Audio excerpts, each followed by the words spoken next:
Buenas noches, soy Glenn. Sé que normalmente no hago introducciones y siempre voy directo al contenido, que es lo que sé que vienen a buscar. Pero ahora quiero tomar un momento para compartir un mensaje importante con ustedes, que sé que me pueden apoyar.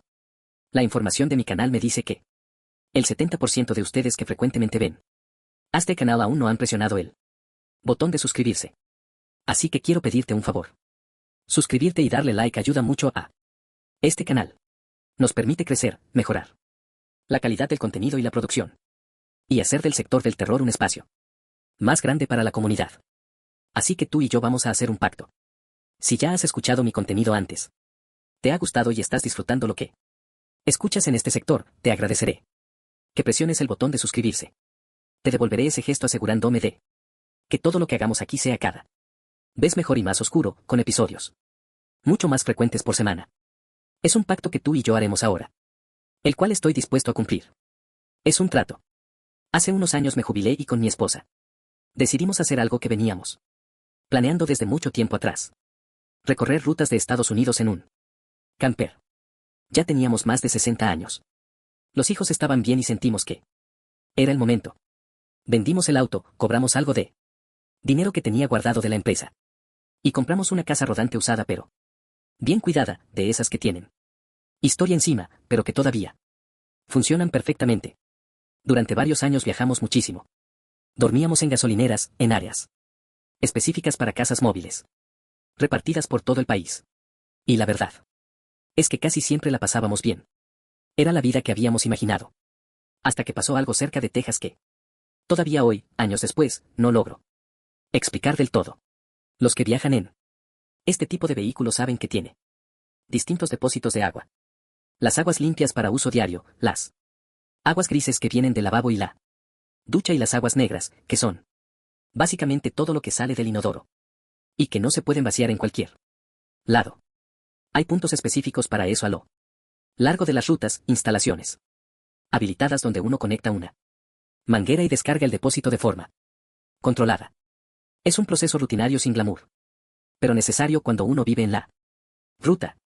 Una noche nos detuvimos en una gasolinera bastante vieja, alejada de la autopista principal, de esas que uno encuentra en los mapas y que cuando llega se da cuenta de que llevan décadas ahí sin cambiar mucho.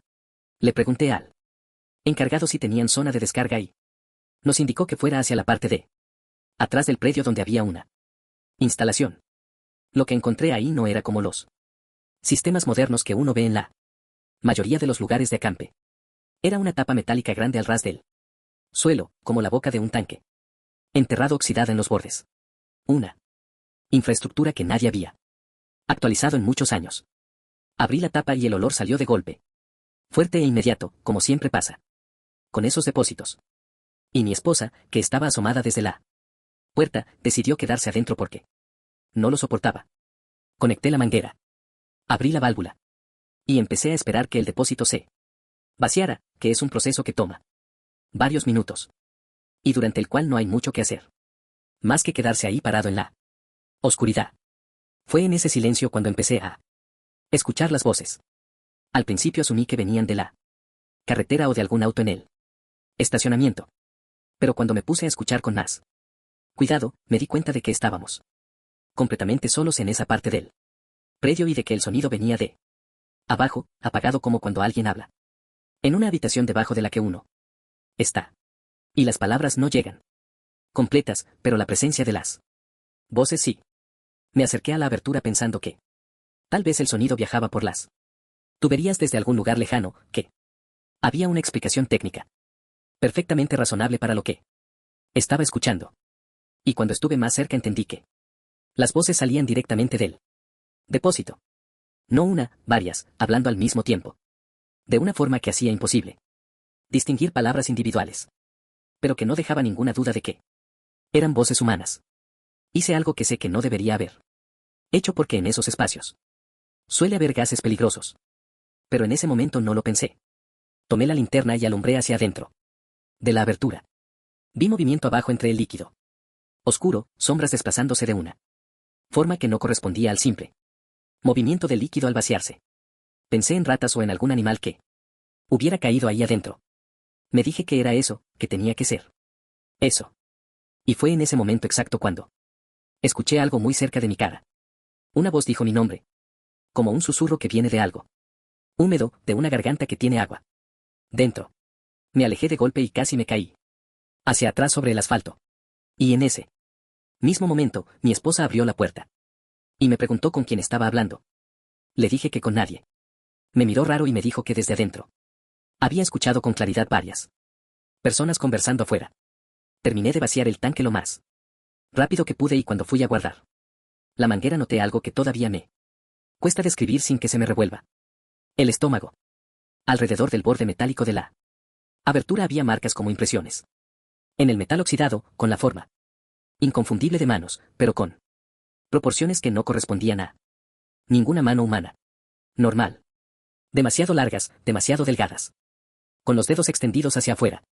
Como si hubieran sido hechas desde adentro, empujando hacia arriba. Me subí, arranqué y salí de ese predio. Sin decirle nada a mi esposa sobre las marcas. El problema fue que al alejarnos eso no se quedó atrás. Las voces empezaron a venir desde adentro del vehículo, específicamente. Desde el baño, apagadas, pero mezcladas. Con un ruido de aire atrapado en las cañerías. Que el inodoro no debería estar haciendo. Mi esposa lo escuchó también y se puso nerviosa. Y entonces llegó el olor. El olor habitual de las aguas negras. Sino algo completamente diferente, más pesado, más orgánico. Como carne húmeda en descomposición. Mezclada con tierra mojada. Esa noche paramos en un camping unas horas más adelante. Y antes de dormir fui a revisar el depósito pensando que algo había quedado mal conectado en la estación. Cuando abrí el compartimiento tuve que apartarme. Porque lo que encontré me descompuso por completo. Barro negro saliendo lentamente desde la válvula que yo había cerrado correctamente. Demasiado para ser residuo normal de la descarga. Y mezclado con ese barro había cabello. Cabello humano largo, enredado en la válvula, como si hubiera viajado desde la estación hasta ahí dentro del sistema. Lo limpié como pude. No le dije nada a mi esposa y me convencí de que debía venir del depósito viejo de la estación. Que era una explicación desagradable. Pero posible. Pero durante las noches siguientes, las cosas continuaron. Golpes debajo del piso del camper. Mientras intentábamos dormir. Primero espaciados y suaves. Después más insistentes. Como nudillos golpeando madera desde abajo. Voces apagadas en el baño a horas donde los dos estábamos en la cama. Completamente despiertos. Y varias veces nos despertamos porque algo parecía estar caminando alrededor del vehículo en la oscuridad. Pasos regulares sobre la tierra o el asfalto del camping. Y cuando yo me levantaba y miraba por las ventanas, no había nadie afuera. Lo peor pasó una madrugada en Nuevo México. Me desperté sin razón y noté que el lado de la cama de mi esposa estaba vacío. La encontré de pie en el baño frente al inodoro, en la oscuridad. Murmurando algo en voz baja con los ojos cerrados. La llamé y no respondió de inmediato. La llamé de nuevo y abrió los ojos despacio. Con la expresión de alguien que acaba de volver de un sueño. Y cuando le pregunté qué estaba haciendo, me dijo algo que no he podido sacarme de la cabeza desde entonces. Me dijo que los de abajo querían que los lleváramos con nosotros. Lo dijo con una calma que era peor que si lo hubiera dicho con miedo. ¿Y cuándo? Le pregunté quiénes eran los de abajo. Me miró como si la pregunta fuera obvia. Y no respondió nada más. Al día siguiente llevé el camper a revisar con cualquier excusa mecánica que pude inventar. El técnico que lo revisó me preguntó de dónde veníamos últimamente. Con un tono que me dijo que había encontrado algo que no esperaba. Le pregunté qué había y me respondió que el tanque tenía restos de huesos pequeños mezclados con el barro negro. ¿Qué había dentro? No dijo nada más y yo tampoco pregunté. Vendimos el camper después, sin darle demasiadas explicaciones al comprador y no volvimos a viajar de esa forma. El día que lo entregamos, mientras esperábamos que el nuevo dueño firmara los papeles, mi esposa se acercó y me preguntó en voz muy baja, casi sin mover los labios, si yo también seguía escuchando las voces cuando abríamos la tapa del baño. En casa. No le respondí. Pero la verdad es que sí. Continuamos. Hola, Glenn. Me llamo Pedro y hace varios años hice un viaje por Texas con un amigo. Los dos teníamos la costumbre de Buscar lugares raros, carreteras viejas. Pueblos casi abandonados donde uno siente que el tiempo se detuvo en algún punto. En Denton alguien nos habló de un puente viejo conocido como el Puente del Hombre Cabra. La gente local decía que de noche era mejor no acercarse y sobre todo que no se cruzara con las luces apagadas. Porque eso supuestamente era la forma de hacer que apareciera lo que habitaba ahí. Nos contaron la historia de fondo, un ranchero al que habían colgado de ese puente décadas atrás y cuando fueron a bajar el cuerpo ya no estaba. También hablaban de sombras moviéndose entre los árboles del bosque y de sonidos de animales. En lugares donde no había ningún animal visible. Nosotros lo escuchamos con la misma actitud con que uno escucha cualquier leyenda local, con curiosidad y sin creerla del todo. Esa noche decidimos ir de todas formas. El puente estaba lejos de la carretera principal, metido entre árboles y caminos de tierra que de noche se volvían completamente negros, sin ninguna iluminación en varios kilómetros. A la redonda. Cuando llegamos ya era pasada la medianoche y no había nadie alrededor. Ningún otro auto, ninguna señal de que alguien más hubiera tenido la misma idea. Esa noche. El puente era angosto de hierro viejo y madera húmeda que crujía con el peso de la camioneta.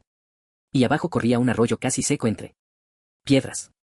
Mi amigo empezó a bromear con que cruzáramos sin luces, que según él era así como supuestamente aparecía él. Hombre cabra según la historia que nos habían contado. Yo no quería hacerlo y se lo dije, pero terminamos haciéndolo igual porque hay un tipo de presión que funciona sin que nadie la ejerza directamente. La lógica de que si uno viajó hasta ahí es para ver qué pasa y no para quedarse a mitad del camino. Apagué los faros y avancé despacio hacia el puente. Apenas entramos al puente, todo quedó completamente negro. No negro como cuando hay poca luz, sino negro como cuando la luz simplemente deja de existir. Solo se escuchaba el motor en marcha mínima y el ruido de las ruedas sobre la madera vieja. A mitad del puente empezamos a escuchar algo abajo en el arroyo. Pasó rápido.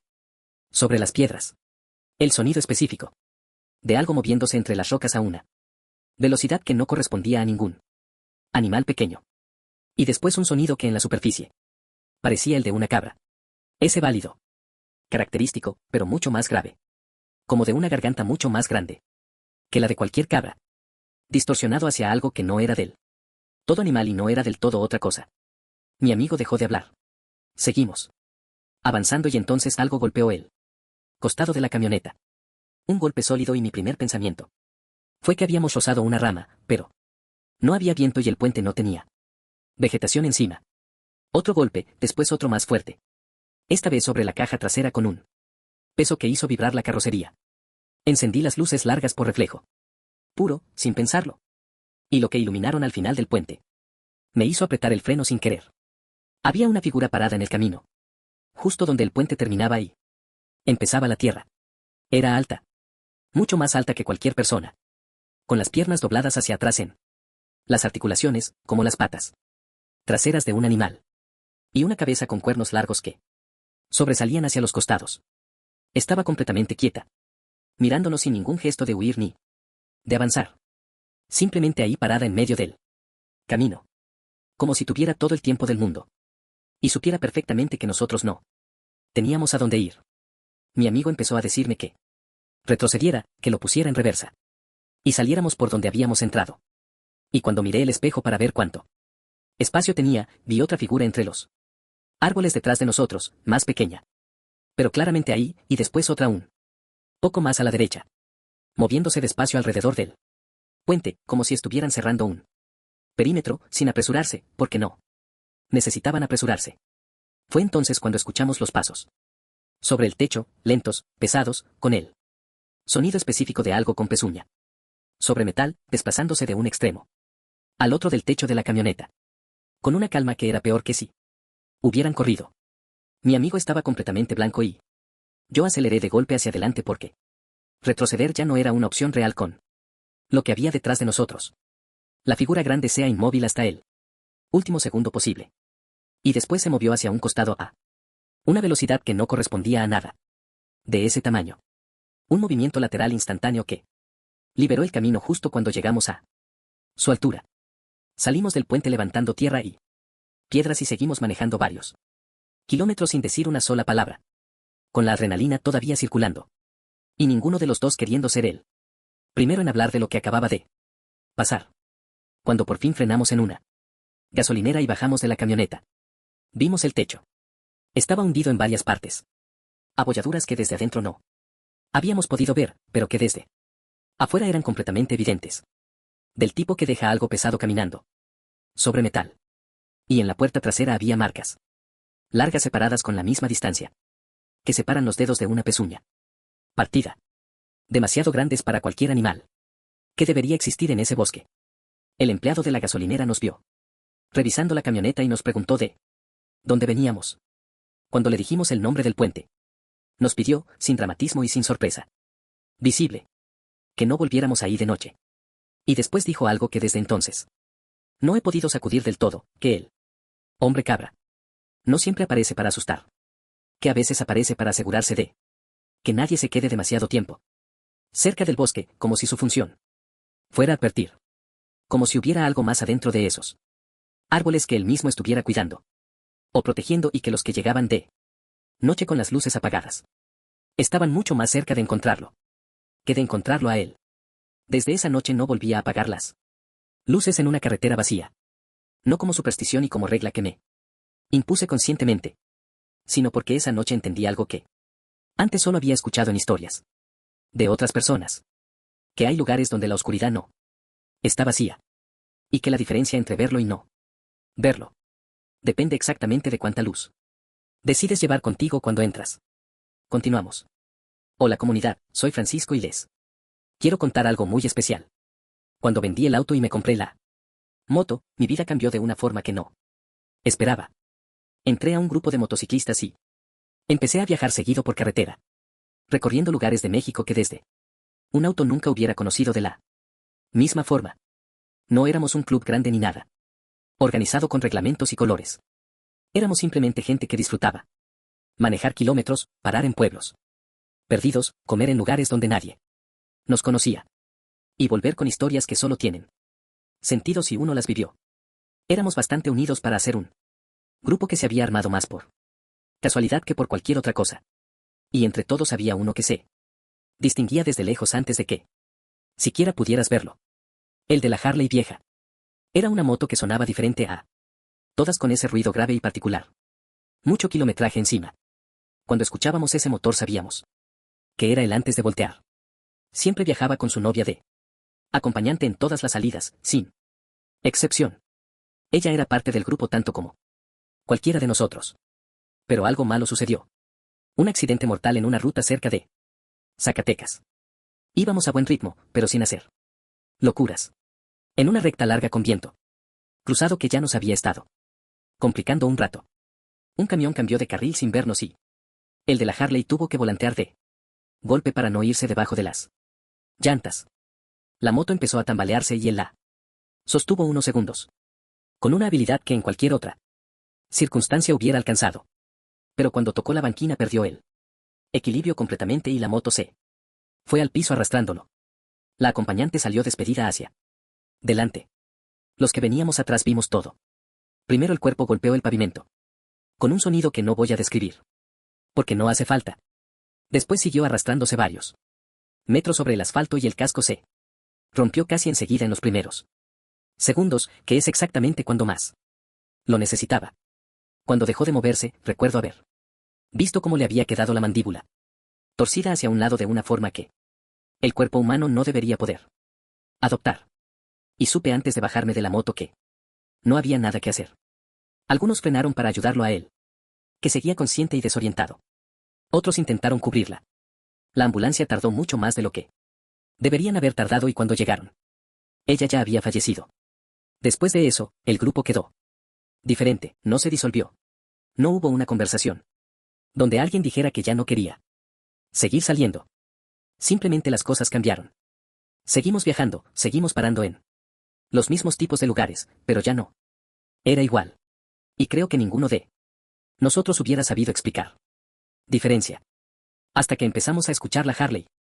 A veces parábamos a comer al costado de la carretera y se escuchaba clarísimo el motor pasando, ese sonido inconfundible que todos reconocíamos.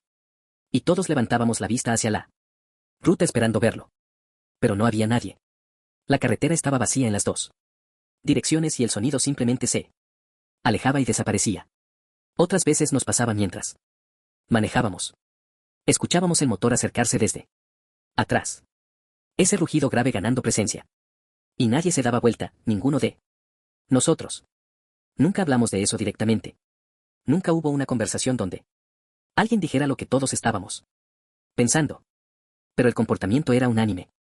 Dejábamos que el sonido siguiera su camino, que se acomodara detrás del grupo y seguíamos manejando como si fuera natural que estuviera ahí, como si todavía estuviera rodando con nosotros. El problema, si es que se puede llamar problema, empezó cuando varios del grupo compramos cámaras para los cascos.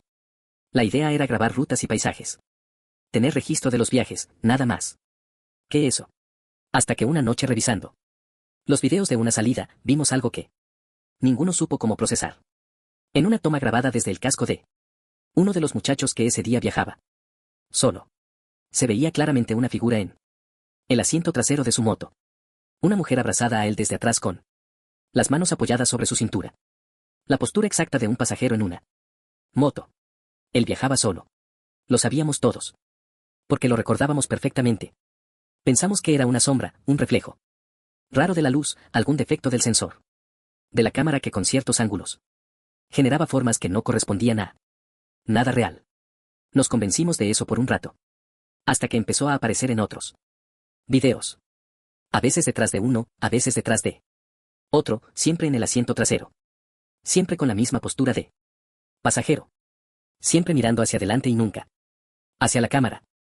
No en todos los videos, no en todos los viajes. Pero lo suficientemente seguido como para que dejáramos de hablar de reflejos y sombras. Y lo que más nos llamaba la atención, lo que con el tiempo fue imposible ignorar, es que desde que empezó a aparecer en las grabaciones, el grupo dejó de tener accidentes graves. Situaciones que deberían haber terminado mal, camiones cruzados que alguien esquivó en el último segundo. Llantas reventadas a alta velocidad que no se llevaron a nadie al piso, animales apareciendo en la ruta de noche que todos logramos evitar de formas que en frío no terminábamos de entender. Siempre había alguien que reaccionaba justo a tiempo, como si supiera lo que venía una fracción de segundo antes de que pasara. Por eso, algunos del grupo empezaron a decir que ella seguía acompañándonos. No como algo de miedo, sino como algo que simplemente era así, que había decidido quedarse con el grupo porque era donde quería estar. Nunca subimos esos videos a ningún lado. Por respeto a él y a la familia de ella. Pero una noche uno de los muchachos frenó una grabación, cuadro por cuadro, buscando el momento exacto en que la figura aparecía con más claridad y ahí la vimos bien por primera vez. Seguía igual que el día del accidente. La cara golpeada con marcas del asfalto. En la mejilla, la mandíbula ligeramente caída hacia un lado, parte del casco roto todavía puesto sobre la cabeza como si no hubiera terminado de quitárselo. Nadie dijo nada por un rato largo. Y lo que más me quedó de esa imagen, lo que todavía pienso cuando recuerdo ese momento, es que no parecía estar sufriendo.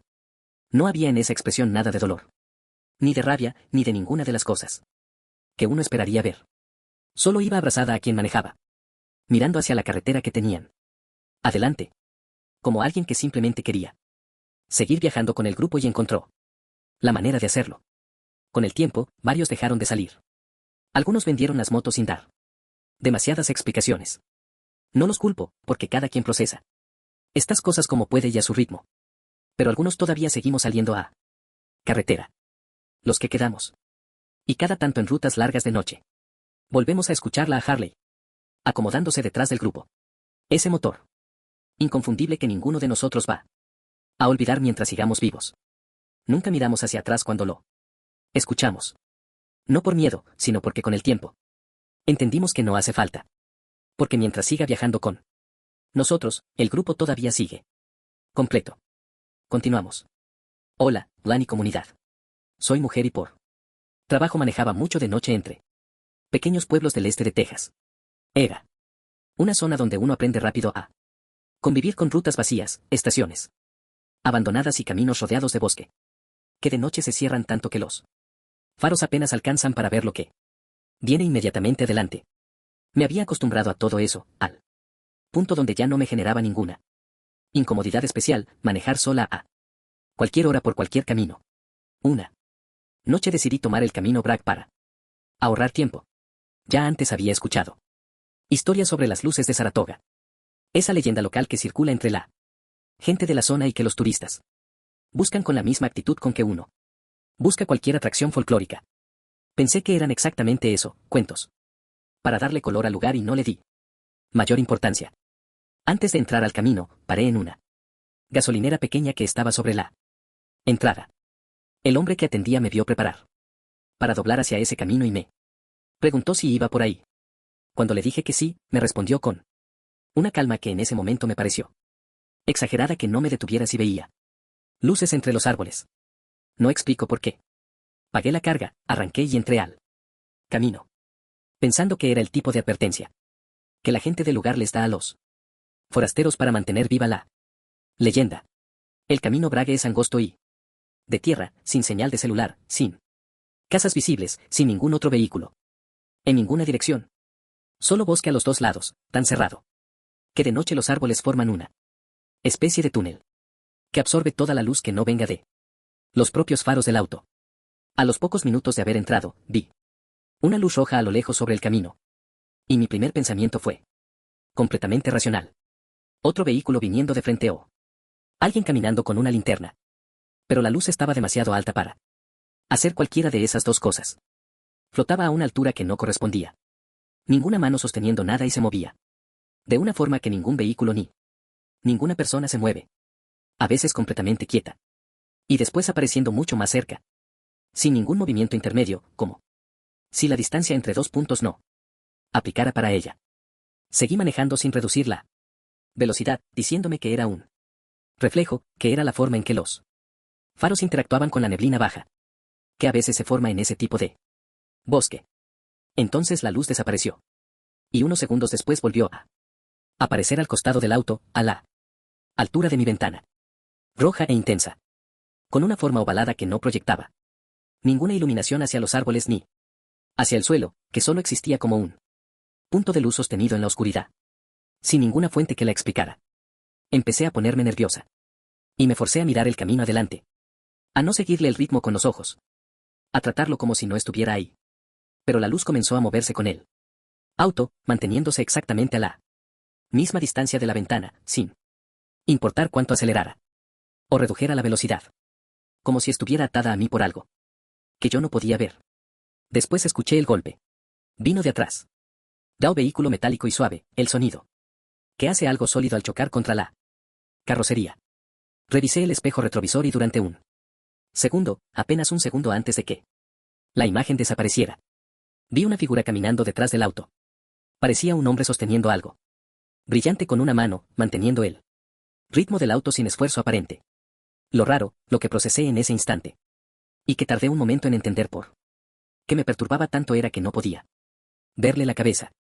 No es que estuviera en la oscuridad ni que el ángulo del espejo no alcanzara. Era que donde debería haber estado el cuello y la cabeza simplemente no había nada.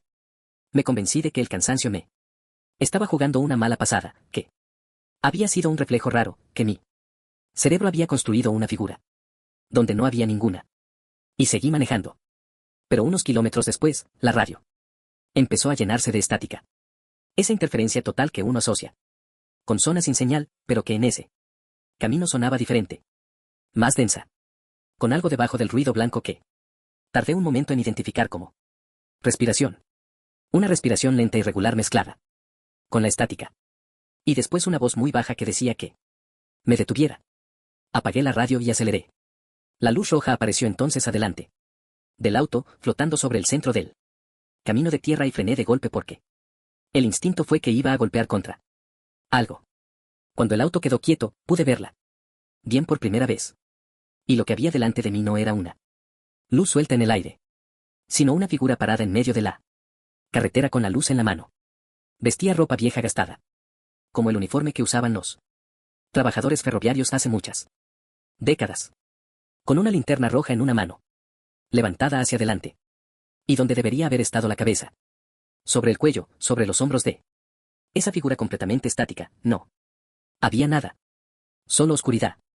Como si el espacio que debería ocupar una cabeza simplemente no existiera. Cuando los faros del auto alumbraron de lleno, la figura levantó lentamente la linterna hacia mí en un gesto que podría haber sido una señal o una advertencia o cualquier otra cosa. Y en ese momento el motor empezó a fallar. Las luces delanteras bajaron de intensidad hasta quedar en un resplandor débil que apenas alcanzaba unos metros. Y escuché pasos alrededor del vehículo. No un par de pasos, sino varios. Como si más de una persona estuviera caminando en círculos alrededor del auto. En la oscuridad del bosque, a una distancia que no podía determinar por qué. No me atreví a bajar el vidrio. Me encerré, puse el seguro en todas las puertas, mantuve los ojos fijos hacia delante y esperé que el motor se estabilizara. Repitiendo para mí misma que tenía que arrancar, que tenía que responder, que había una carretera principal a pocos kilómetros. Y que lo único que necesitaba era llegar hasta ahí. Entonces, algo se arrastró sobre él. Techo del auto, un sonido largo y lento. Como algo pesado desplazándose de un extremo al otro del techo metálico. Y después un golpe fuerte directo justo encima de mi cabeza. Como si algo hubiera caído o se hubiera detenido ahí con todo su peso. Ahí pisé el acelerador sin pensar y el motor respondió de golpe y salí de ese camino a una velocidad que en condiciones normales hubiera sido una locura sobre tierra.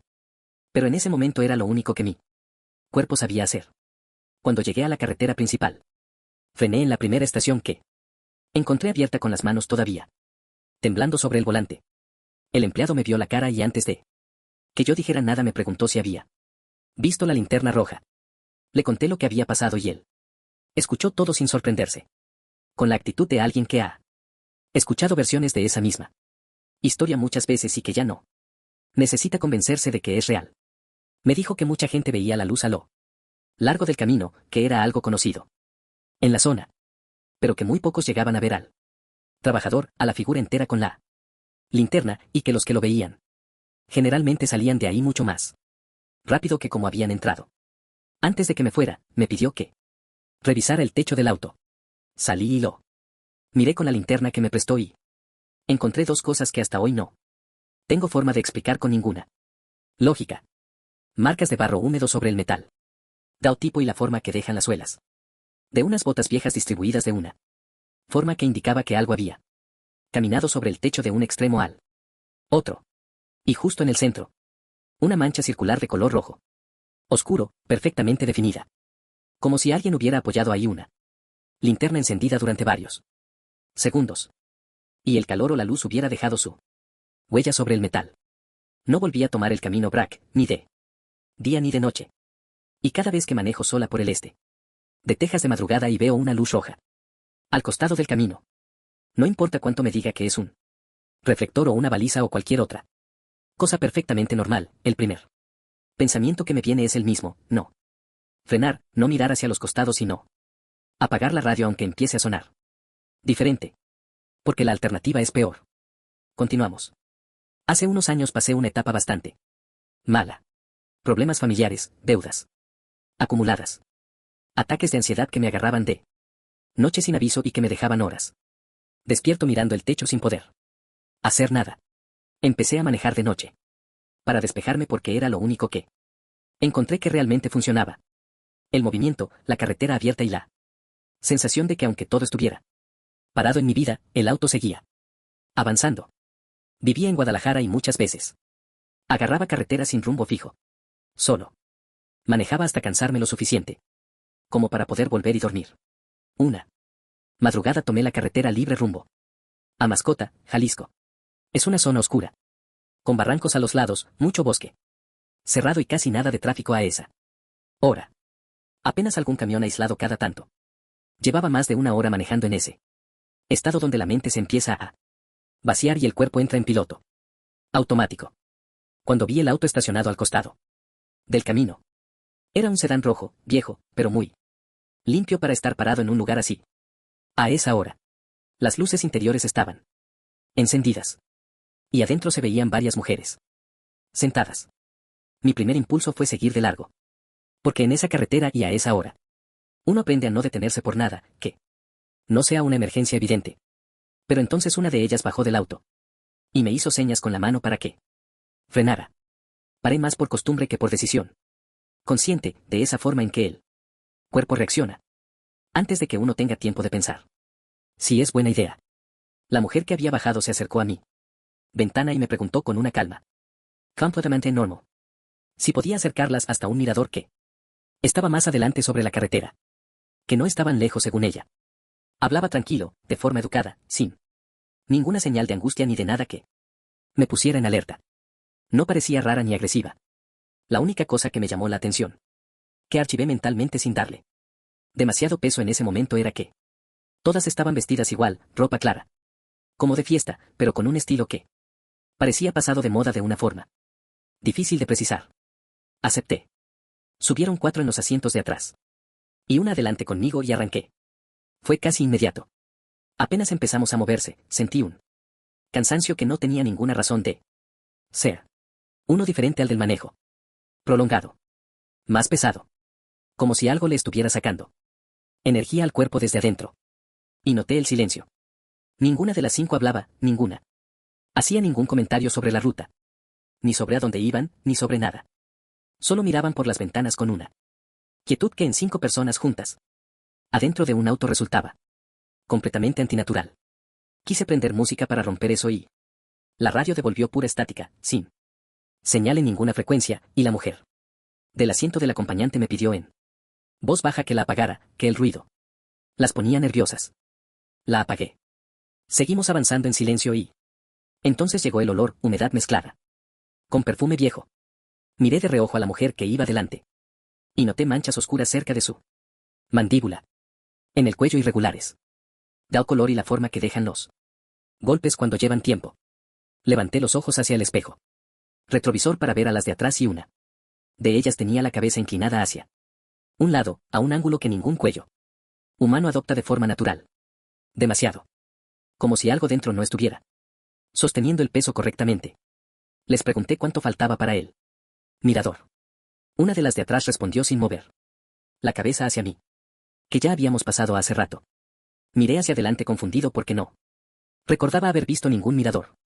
Ningún señalamiento. Nada que indicara que habíamos llegado a algún punto en particular. Y entonces empecé a anotar la carretera. De otra forma. Había un señalamiento oxidado al costado del camino que juraría haber visto antes. Y después el mismo otra vez y después de nuevo, como si la carretera estuviera doblando sobre sí misma en un circuito que no tenía salida, repitiéndose, devolviéndonos siempre al mismo tramo, sin que el auto dejara de avanzar. Decidí detenerme. Les dije que se bajaran, que algo raro estaba pasando y que yo no iba a seguir manejando así. Ninguna se movió. Y entonces la mujer del asiento delantero giró lentamente hacia mí. La mitad de su cara estaba destrozada. No de forma reciente, sino de la manera en que quedan las cosas después de mucho tiempo. La piel oscura y irregular, como quemada o arrancada sobre el hueso, y el ojo izquierdo no estaba del todo en su lugar. Colgaba apenas. Con una posición que no debería ser posible en ningún rostro vivo. Me quedé completamente congelado. Con las manos todavía en el volante. Sin poder mover ninguna parte del cuerpo. Y desde atrás empezaron a reírse. No era risa normal. Era el sonido de varias voces tratando de producir el mismo sonido al mismo tiempo, pero sin terminar de sincronizarse. Algo que salía en capas superpuestas y que no se parecía a nada humano, aunque estuviera usando los mismos elementos. Intenté abrir la puerta y el seguro no respondió. Traté de nuevo y nada. Y en ese momento la mujer de adelante, con esa cara que ya no era una cara, me preguntó con una voz completamente tranquila si yo también quería desaparecer. Encendí el motor, pisé el acelerador y salí de ahí sin mirar hacia ningún costado, con el volante que se sentía pesado como si algo lo estuviera jalando en otra dirección, con la sensación constante de que el auto iba a irse hacia el barranco que estaba a un lado del camino, manejando con los ojos fijos en el centro de la carretera y sin pensar en nada más que en llegar a cualquier lugar donde hubiera luz y gente. Después de unos minutos que se sintieron mucho más largos, apareció una gasolinera abierta. Y frené directo ahí. Cuando volteé hacia el asiento trasero, ya no había nadie. El asiento de adelante también estaba vacío, pero sobre la tela de los asientos traseros había marcas húmedas, oscuras, como las que deja alguien que estuvo Sentado durante mucho tiempo. Completamente mojado. Entré al local temblando y le conté al despachador lo que había pasado. El hombre me escuchó. Y cuando terminé me hizo una sola pregunta. Antes de decir nada. ¿Que de qué color era el auto en el que iban? Cuando le dije que rojo, dejó de sonreír. Y se quedó un momento en silencio antes de hablar. Me contó que hace muchos años 5 mujeres murieron en esa carretera, que su auto cayó a un barranco de madrugada. Mientras volvían de una fiesta, que desde entonces, de vez en cuando, aparecen deteniendo hombres que manejan solos de noche por esa ruta, que algunos aparecen días después en algún punto de la carretera, sin recordar nada de lo que pasó entre que se detuvieron y que los encontraron, y que otros simplemente no regresan. No dijo nada más y yo tampoco pregunté. Después de esa noche dejé de salir a manejar para despejarme. Encontré otras formas de lidiar con la ansiedad. Más lentas, menos efectivas al principio, pero que no implicaban agarrar carretera solo de madrugada en el estado en que yo andaba. Entonces, porque entendí algo esa noche que no había entendido antes. Que hay carreteras donde uno no se encuentra consigo mismo. Se encuentra con otra cosa. Y esa otra cosa sabe perfectamente cuando uno está solo, cuando está cansado, y cuando está buscando desaparecer. Aunque sea por unas horas. Continuamos. Hace años trabajé un tiempo haciendo repartos entre Parral y Santa Bárbara en Chihuahua. Era una ruta que hacía mucho de noche porque había menos tráfico y menos retenes y uno aprende rápido a preferir la oscuridad si eso significa llegar más fácil. Todos los choeres que trabajaban en esa zona conocían la historia de la mujer del panteón. Decían que aparecía cerca de unas curvas. Antes de llegar a Santa Bárbara, que algunos la habían visto pidiendo aventón al costado del camino y que otros aseguraban que directamente aparecía sentada dentro del carro sin que uno la hubiera subido. Yo escuchaba esas historias como se escuchan todas, con respeto por quien las cuenta, pero sin creerlas del todo. De esa forma en que uno convive con las leyendas de un lugar, sin dejar que cambien la forma en que trabaja. Una noche salí tarde de Parral después de descargar mercancía, cansado y con ganas de llegar rápido a casa. El camino estaba completamente vacío. Apenas había luna y la carretera se veía negra entre los cerros. De esas noches, donde los faros son lo único que existe entre uno y la oscuridad total. Al acercarme a la zona del panteón, la vi. Estaba parada al costado del camino con un vestido oscuro largo y el cabello tapándole parte de la cara. No levantaba la mano, no hacía ninguna seña, no hacía nada de lo que hace una persona que necesita ayuda. Solo estaba quieta mirando hacia la carretera, con esa inmovilidad específica de algo que lleva mucho tiempo esperando en él mismo lugar y que ya aprendió a tener paciencia. La pasé de largo porque algo en esa imagen me dio mala espina antes de que pudiera pensar por qué, pero unos metros más adelante me agarró culpa y revisé el espejo para verla otra vez, pensando que quizás era alguien que de verdad necesitaba ayuda y que yo había reaccionado mal. Ya no estaba.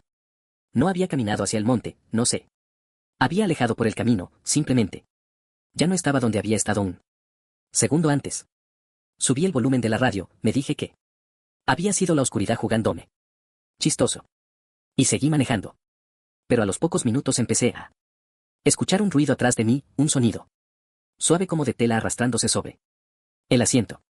Miré por el espejo central para ver que se había caído.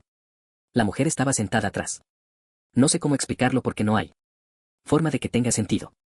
Simplemente estaba ahí con la cabeza baja y las manos juntas sobre las piernas, en la misma postura quieta en que la había visto al costado del camino, como si el intervalo entre ese momento y este no hubiera existido para ella.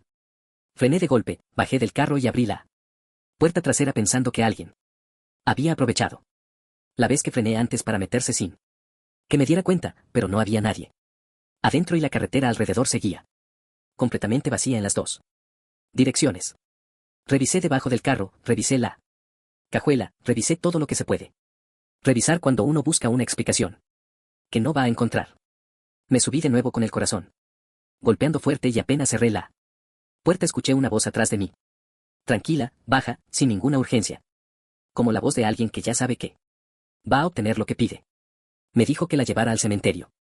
No volteé. Sentía con una certeza que no podía explicar, pero que era completamente Real, que si la miraba directo iba a pasar algo peor que lo que ya estaba pasando.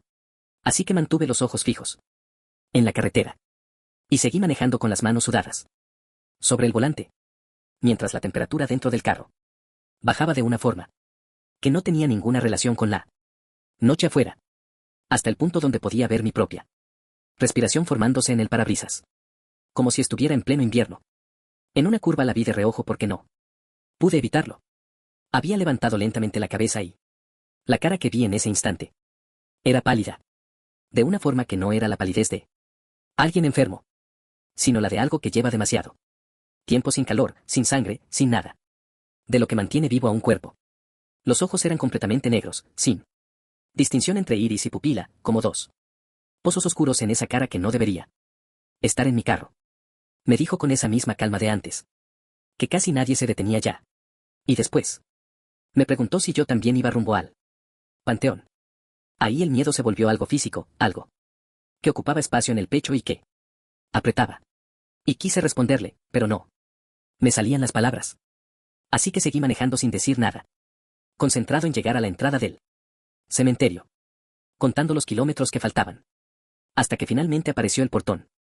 Y frené frente a él. En ese momento sentí que la puerta trasera se abría desde adentro y escuché pasos sobre la tierra del camino. Pasos que se alejaban despacio sin que yo pudiera saber en qué dirección, porque no me animé a bajar ni a voltear a mirar. Me quedé varios segundos con los ojos fijos en el volante, escuchando cómo el silencio volvió a instalarse afuera. Y cuando finalmente reuní el valor suficiente para voltear, el asiento de atrás estaba vacío.